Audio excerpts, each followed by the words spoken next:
পৰহি দিন 8 তাৰিখে যেতিয়া মই শুব ধৰিছিলোঁ 9টা বজাত আৰু কি, তেতিয়া আমাৰ DC অফিচৰ পৰা ফোনত মোক ক'লে আৰু কি, আপোনালোক গুৱাহাটী যাব লাগে 9 তাৰিখে আৰু 9 তাৰিখে গুৱাহাটী যাব লাগে।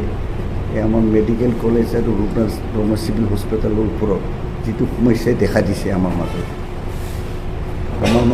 12 নম্বৰটো চলি আছে ভিতৰি এইবিলাক কথালৈ মেডিকেল কলেজৰ ওপৰত এতিয়া আমাৰ যিটো সমস্যা হৈছে এই সমস্যা সমাধানৰ সম্পৰ্কত চিফ মিনিষ্টাৰে তাত মাতিছে আৰু তাৰপিছত তেওঁলোকে যেনেকুৱা কৈছে আমি ঠিক 11টা বজাত ৰাতিপুৱা আহিলোঁ DC অফিচত।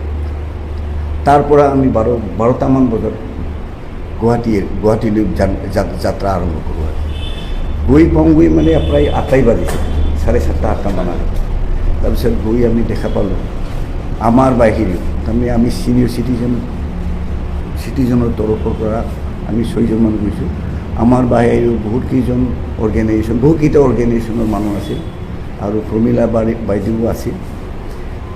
আৰু এনেধৰণে আমি কনফাৰেন্স হলত চিফ মিনিষ্টাৰৰ কনফাৰেন্স হলত মিলিত হ'লোঁ। তাৰপিছত চিফ মিনিষ্টাৰ আহিল।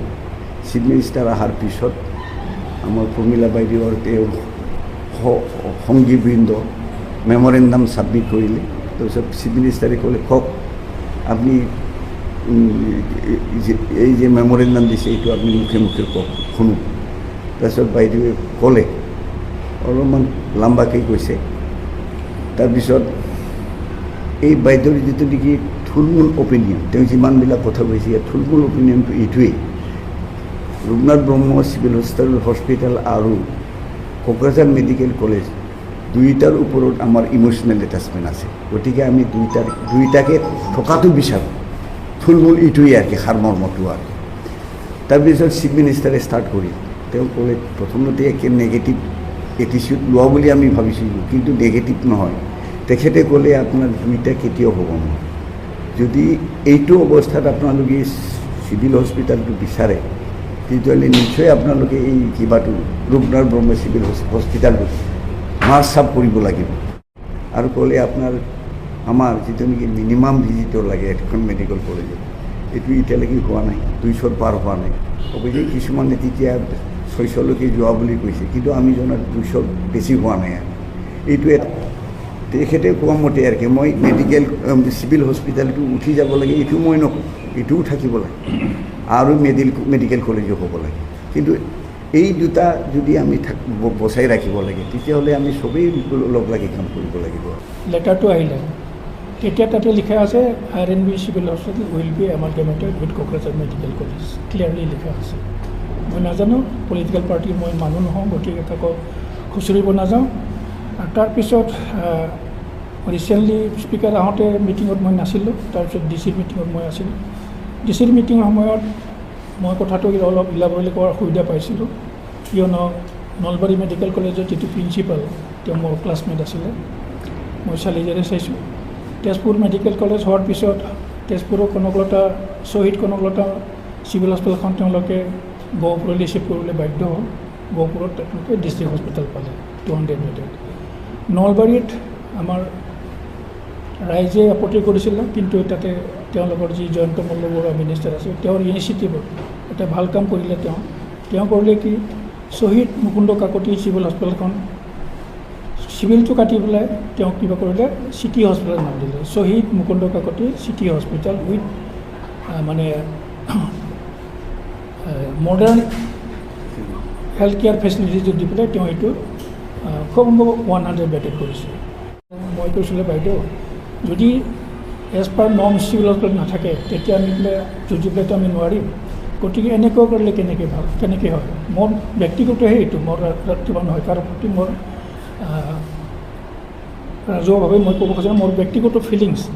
যদি আমি কোকৰাঝাৰ চিভিল হস্পিটেলটো এমালগেমেটেড কমপ্লিটলি হোৱাতকৈ আমি যদি কৰোঁ RNB আৰবান হস্পিটেল বুলি যদি আমি কেইটামান স্পেচিয়েলিটি যদি ৰাখিব পাৰোঁ, মিনিমাম আমাক লাগে মেডিচিন, গাইনকলজি আৰু চাৰ্জাৰী, এই 3টা বস্তু। বাকীবিলাক ইমাৰ্জেঞ্চি হ'লেও খুব কম ইমাৰ্জেঞ্চি হয়।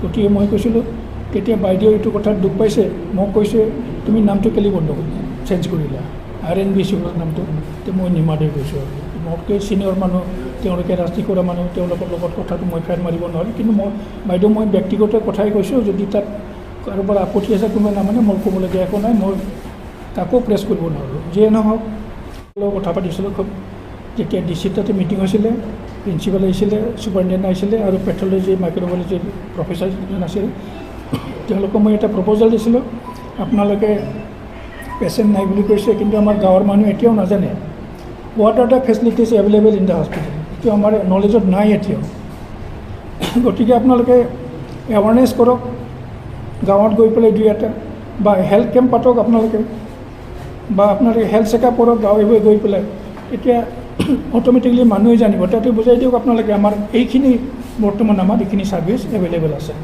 এইখিনি ছাৰ্ভিচৰ কাৰণে আমি আপোনালোকে অলপ কষ্ট কৰি পেলাই বাহিৰত কৰিব লাগিব এইখিনি কথা তেওঁলোকে বুজাই দিব পাৰিব লাগিব সম্ভৱ কৰিব আৰু যদি কমিউনিকেশ্যনৰ কথা আছিলে কমিউনিকেশ্যন ড্ৰবেক আছিলে আমি খুব ভাগ্যৱান বেচৰগাঁও যিটো মেডিকেল কলেজ বেচৰগাঁও মেডিকেল কলেজৰ কমচে কম 5টা এপ্ৰ'চ ৰোড আছে এটা কোকৰাঝাৰৰ পৰা গৈ পেলাই